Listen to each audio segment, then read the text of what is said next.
Last week, we talked about, despite Fantastic Four's relatively big drop at the box office, so what is it, 66, 67% drop in its second weekend, did not get the hold that it desperately needed after a fairly weak opening for Marvel. We talked about how Bob Iger said, you know what? We're just so happy with the results from this. Yes, we know it'll lose money. Yes, we know it's another failure for Marvel this year.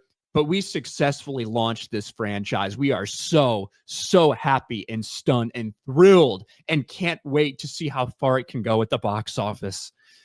Well, it did not stay on top for long. It fell to third place this week, Jay. Jeez. Another 60% drop, already losing a significant amount of theaters.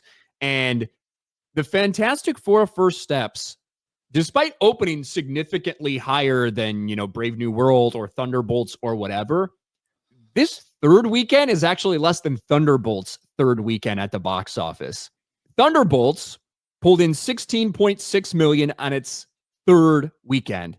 Fantastic Four could not match that.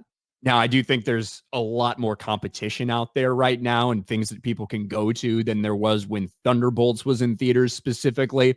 But still, it doesn't change the numbers. It doesn't change the reality.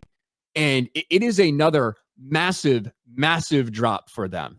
Now we're talking about a movie that is going to, 500 million is legitimately a question mark. I think it'll get there. I think it'll probably be at 520 or 525 or something, maybe by the end. But 500 million is a realistic now, will it make it?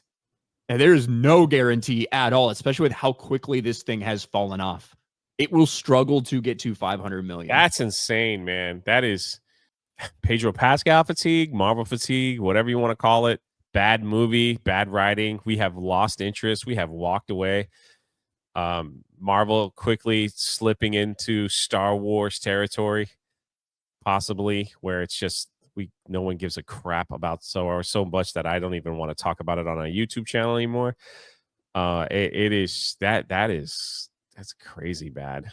The drop off has just been no return viewership, obviously. With 260s in a row. Yeah, it is absolutely tanking. And then you're going to thrust us right into Doom with no build up, no nothing.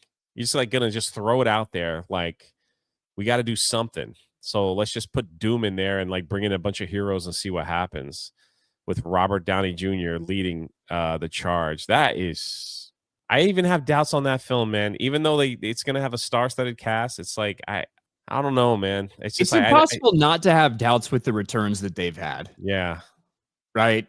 Thunderbolts, less than 400 million. Captain Black America, just over 400 million. And now Fantastic Four, potentially leg out to 500 million, right? It is impossible not to have doubts about what they're doing. And that movie, for the record, is going to be expensive as fuck.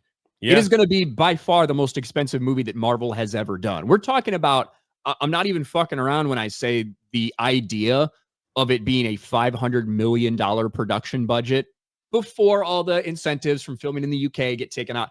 That is not out of the picture, especially when you consider that Robert Downey Jr. is getting paid what? $40 million per movie, or was it something like that? Plus, he and the directors got paid a shit ton of money as well. They both have back-end incentives on the movie. So that's going to dig into any potential profit. It is going to be an expensive as fuck endeavor, which means it needs to pay off in a big way. That movie was the panic button, right? Do you think that movie, getting the directors and Robert Downey Jr. was a panic button push? It's like we are tumbling here. We have got to do something to breathe some life back into the MCU. 1000%. And so it's like, let's just bring back everybody that was successful. It's a dumb, oh man, that's like, you write good stories and you have tons to work with in the comic books. You really do. You have some good ones in there. That's all you really need to do.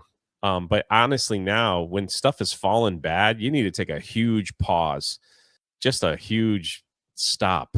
Don't do anything. Maybe a couple standalones here and there, and honestly, like the Deadpool, it was like anomaly. It wasn't even connected to anything, like something like that. The only thing that can get me back, all right, Brie Larson. Brie Larson. You got to bring back. That's the only way that you can come back. Look, Brie Larson was in a $1 billion movie with Captain Marvel. She was in the biggest comic book movie of all time, box office wise, Avengers Endgame. Yeah. Now, little stumble. It's because they included all those other characters nobody wants. Nobody cares about Kamala Khan, right? If it had just been Brie Larson, that thing would have shot to the moon. Okay. Got to bring her back. That's the only thing you can do. Only thing you can do, Kevin Feige. I'm telling you, man. It was funny. Like, we had rumors of her, like, she was going to be the one that leads the Avengers in this new stage to fight Kang. And Jonathan Majors just messed everything up. You wonder if that is going to be when Doom comes out and it doesn't do as well, you wonder what kind of blame is it going to be? Are they going to blame it on Jonathan Majors because they had to change the story? Are they going to blame it on COVID still? Are they going to blame it on the Trump administration? They're going to blame the fans? What are they going to blame it on this time? So if it doesn't do well, something.